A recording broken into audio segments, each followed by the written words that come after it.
Welcome to another episode of Osgoode Community Chronicles, where we explore the rich history, vibrant events, and remarkable stories that make up the Osgoode ward and surrounding communities.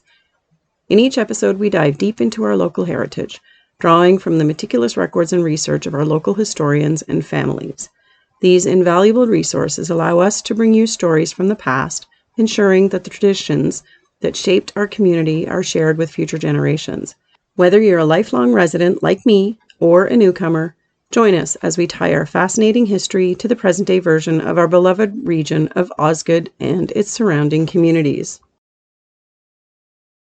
I'm your host, Tracy Daviero.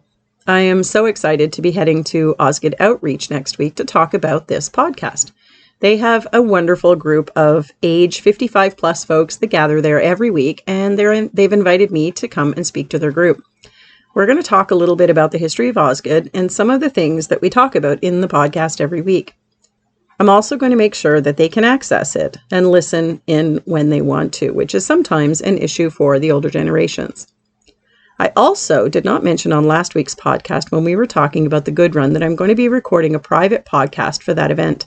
I'm not sure if that's a surprise yet, but it is in the works as requested by Carly. It's going to be really cool. If you're interested in having me speak to your group, please feel free to get in touch. Now that cold and flu season is over, of course it is, I'm more than happy to get out and visit. I'll be connecting with Orchard Walk in the coming week as well, and finally getting over there to see the gang. I understand that they're some of my biggest fans. In today's episode, we'll have our news and events calendar as usual. Our business segment, we're going to talk a little bit about ASL Contractors, who we mentioned last week are the title sponsors of the upcoming Good Run. Our historical segment spotlights the Nixon family. And in our Community Voices segment, we will read a little bit of a submission from Clare Nixon in the Osgoode Post Office anniversary publication. And of course, we'll finish up with another mental health moment. Let's get into it.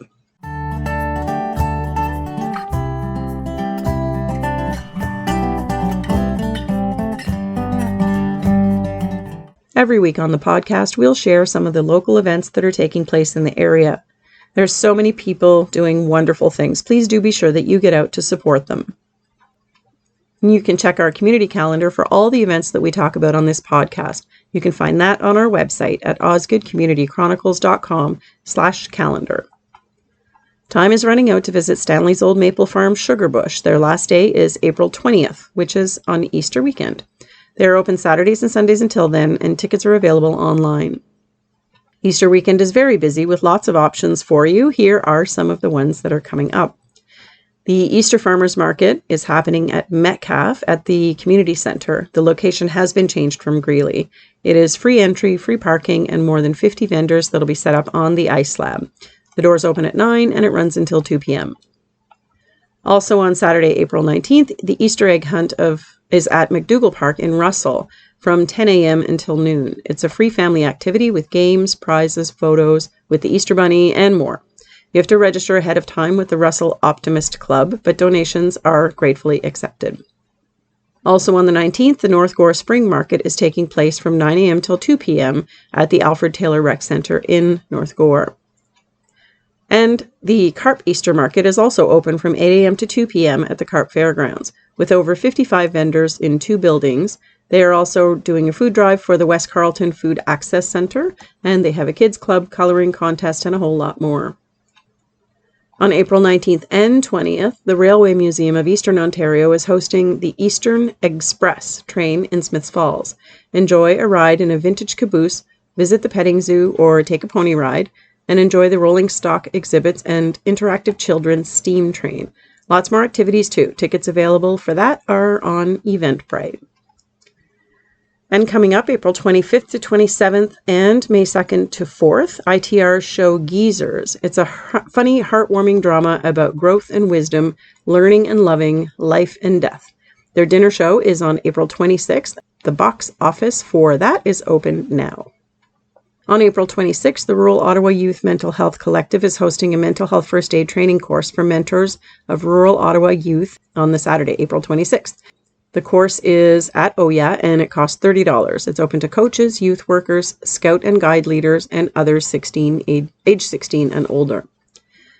And April 27th, there's a family paint day with Ms. Rose for ages 6 years and older. It's called Spring Deer at the Osgoode Legion, and it takes place from 10 a.m. to 12:30 p.m.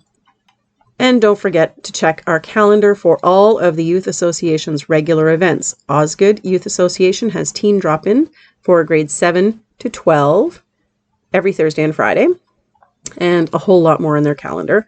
The Greeley Youth Association has youth drop-in as well, and that is for grades 7 to 12 as well. The Youth of Manotick Association hosts preteen nights for grades 4 to 6 at 6:30 p.m. and the youth drop-in is at 7:30 on Fridays. And the Kempville Youth has lots of things in their calendar as well, including Mental Health Mondays, cooking program, music, and D&D, scrapbooking, board games, and a whole lot more.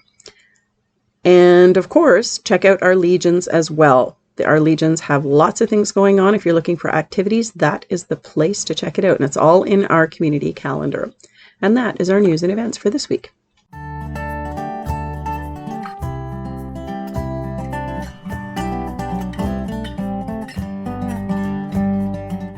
In this week's Business Spotlight, we are going to talk a little bit about ASL Contractors.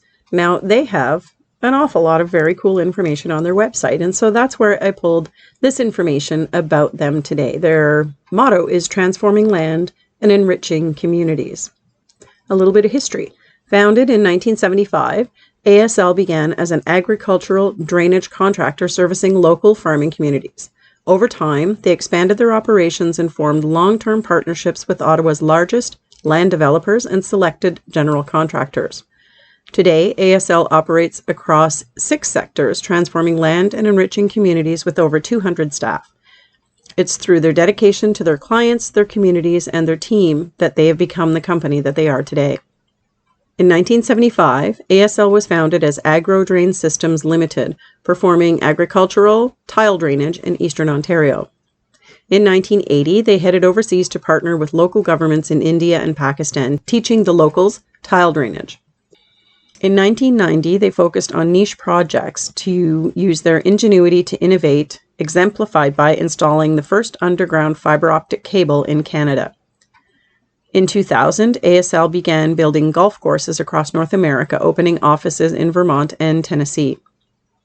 In 2006, they partnered with a large builder to move over 500,000 square meters of earth, starting at Half Moon Bay in Barrhaven and solidifying ASL as the market leader in land development.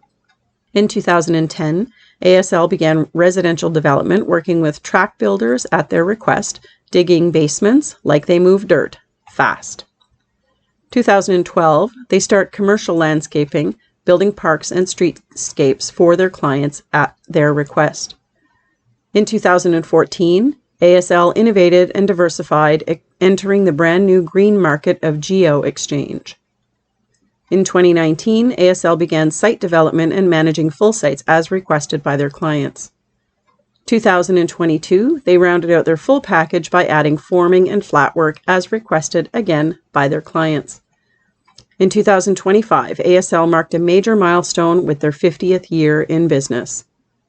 Their core values are safety, always stop and look, caring, it takes a village, responsibility, put your hand up, innovation, best idea wins, respect, be fair and show up, and quality, do good work. They also give back to their community. In supporting Osgoode, they proudly sponsor and take part in events such as Osgoode's Canada Day celebrations, Christmas in the Village, the Parade of Lights, the Good Run, and also contribute to the Osgoode Emergency Food Cupboard. They also host an annual soccer tournament. Since its inception in 2019, the annual ASL Invitational Soccer Tournament has been a meaningful tradition, combining fun, community spirit, and a powerful mission to support the Huntington Society of Canada. With every match played, they raise funds and awareness for this important cause while bringing people together for a day of connection and purpose. Each year, the ASL Invitational Tournament continues to grow, attracting more participants and greater support. Since its inception, they're proud to have raised over $180,000, fueling progress in the fight against Huntington's disease. Just an awesome company. I thought that it would make sense to highlight them on today's episode. So thank you, ASL, for everything that you do in business as a local business, but also in our community. And we look forward to seeing you at the Good Run. That is our business spotlight for this week.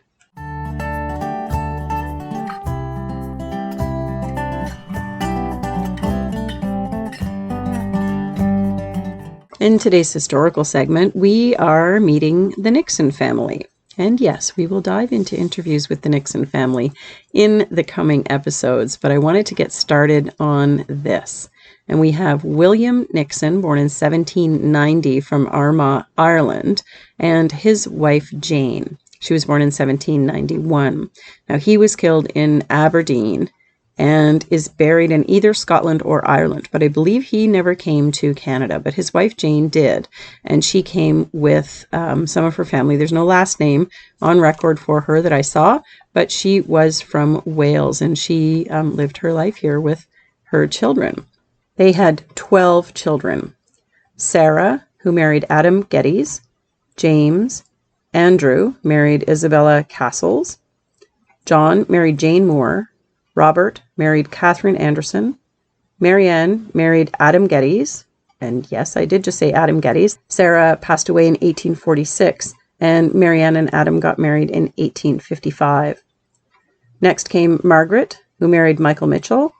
Alexander married Eliza Gray. Fanny married Almond Eastman. Sally, or Sarah, married Edward Payne. Edward married Marianne Castles. And Charlotte married Alexander Hicks. Now we're going to dig down into 4 of these families: Sarah and Adam, Marianne and Adam, John and Jane Moore, and Edward and Marianne Castles. Sarah and Adam had 3 children together.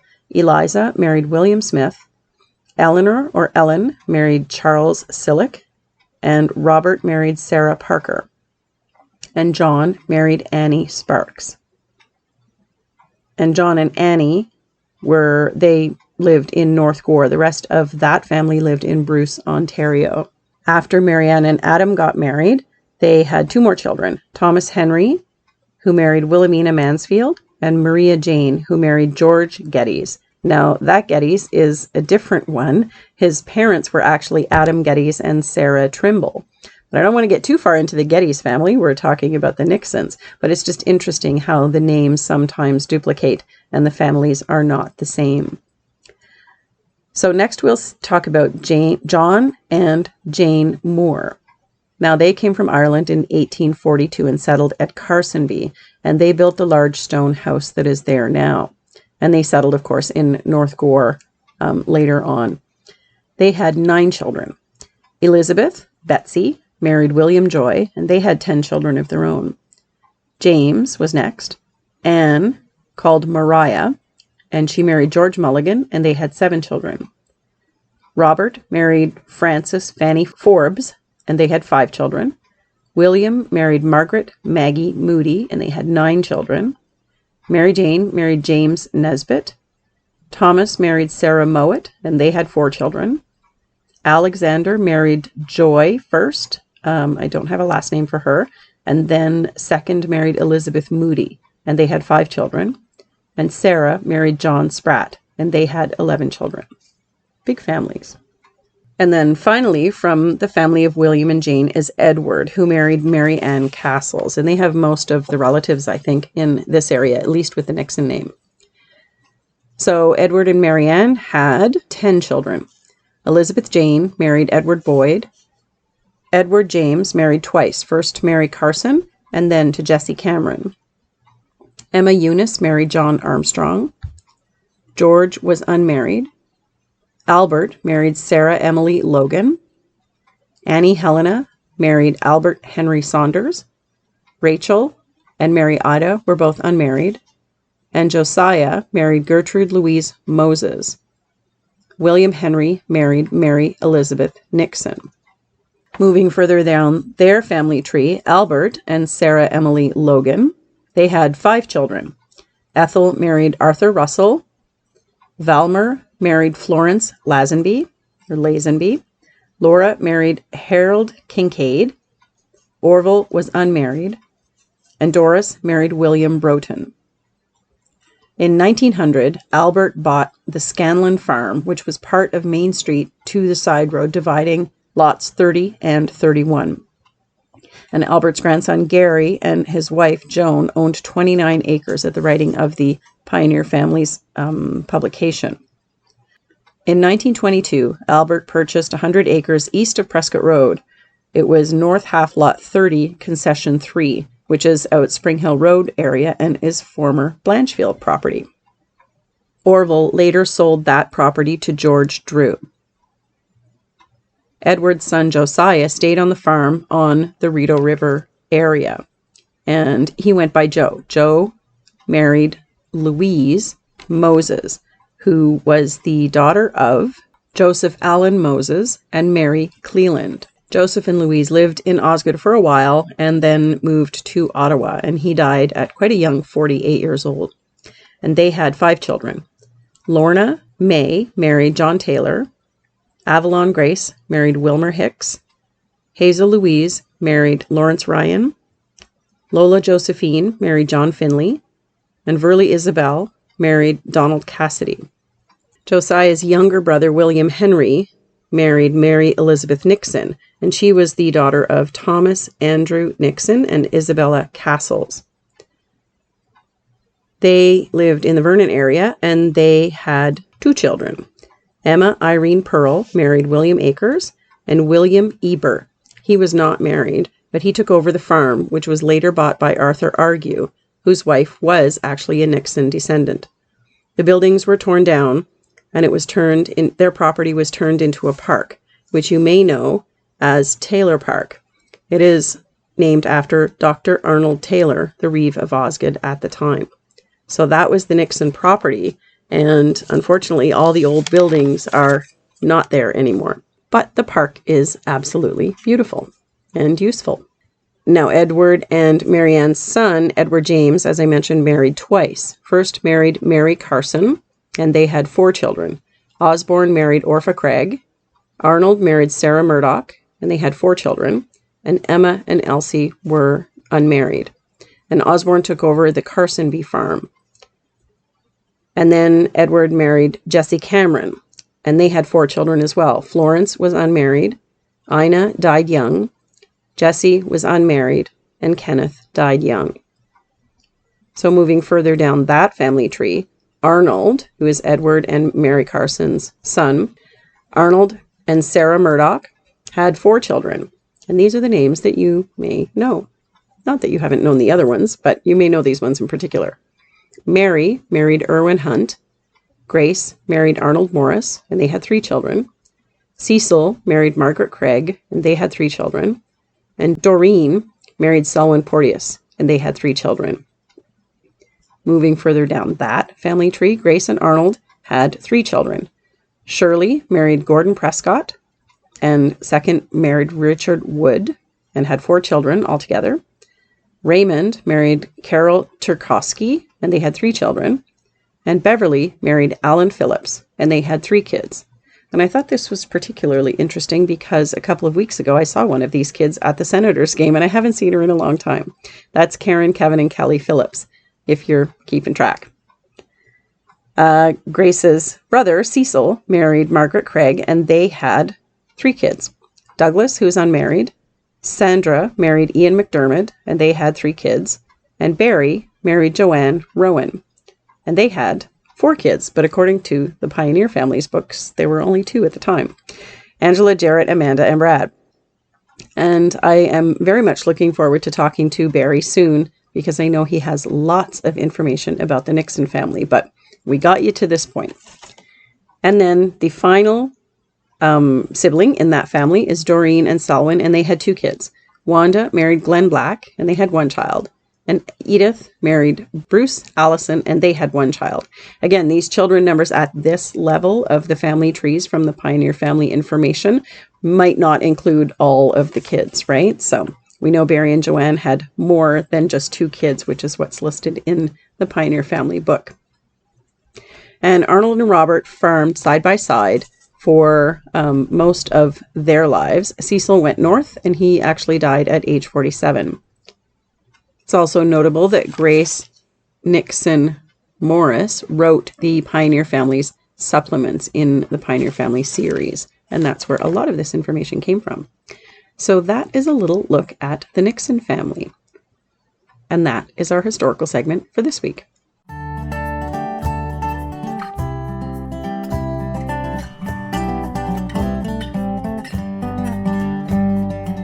Today's Community Voices comes from Clare Nixon. Clare was a grade 3 teacher in 1980 at the Osgoode Public School. And that is the year that the Osgoode Post Office turned 100 years old. And there was a special supplement published with lots and lots of fun things in it. We've drawn on it from other episodes already. And so I wanted to share Claire's submission as she gathered lots of information from the students to create the publication. But she shared a really fun little story, and I thought you would enjoy it. It is often very difficult for children to fully comprehend what life was like in their parents' or grandparents' days. However, our class was very fortunate to have Mr. and Mrs. John Robb visit us with some films taken by the former Mr. Art Dakin. These films gave us glimpses of Osgoode 40 years ago.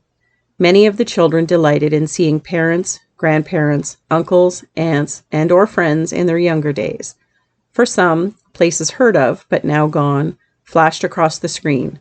Exclamations over the first milk truck, the older cars, a novel snowmobile, and girls with their long hair in braids or ringlets were frequently heard. Osgoode's snowstorm, which virtually paralyzed everything for days, including a train, was of great interest. The children saw our school's predecessors, including the one which burnt. A feeling of awe prevailed when we saw Osgoode school children of all ages marching with the Union Jacks from their two schools to the Oddfellows Hall to celebrate the end of World War II. These are just a few of the marvelous glimpses of Osgoode in the past we experienced through these films. The riddles, questions, stories, and pictures which follow for your enjoyment reflect their interpretation of these films. For us, the history of Osgoode truly came to life. By Clare Nixon. Isn't that cool? Makes you want to dive into that 100th anniversary publication, I bet. Well, you can. We'll link it in the website. But for now, that is our Community Voices segment for this week.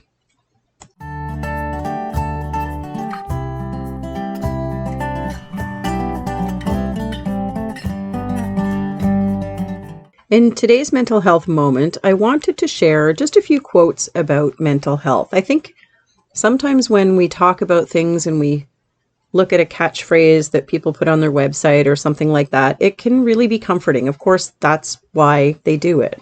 And on the embracehealth.com website, they have a section that is 50 quotes about mental health. I'm not going to read them all, but some of them really stood out to me. Some of them you may have heard before and maybe some not, but I thought that they would be just good to share because if they resonate with you, then that's a good mental health moment, isn't it?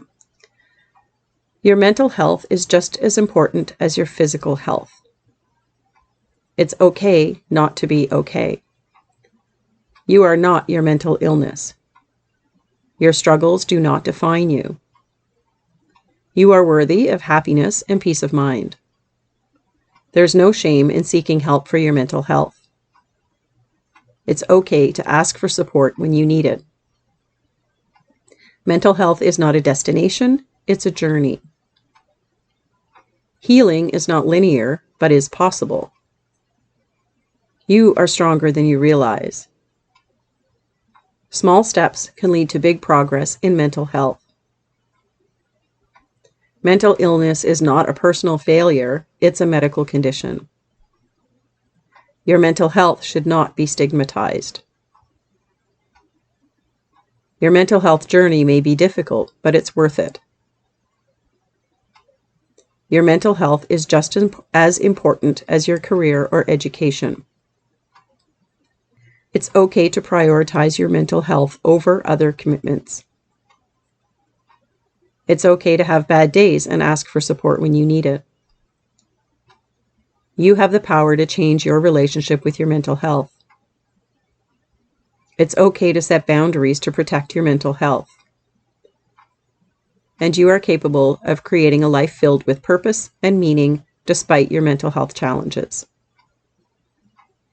I just thought I would share some of those today. When I came across the list of 50, I thought some of those might resonate with people who are having a tough time. And if that's you, then hopefully that's a little bit of help. And, the bottom line is you're not alone. There's lots of help out there, and you are deserving of the help. And that is this week's mental health moment.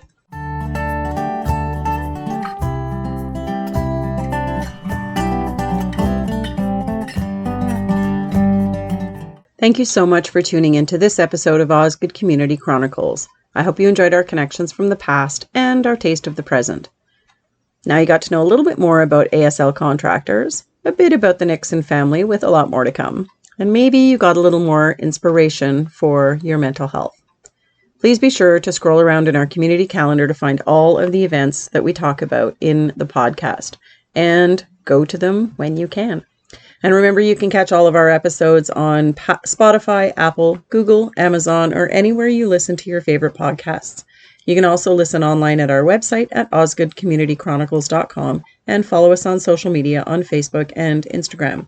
Don't miss next week's episode, where we will share more news and events in your area and more stories of families past and present. Thanks again for supporting our snapshot of our local community. I'm Tracy Daviero, and this has been Osgoode Community Chronicles, keeping our rural spirit alive, one story at a time. I'll see you next week.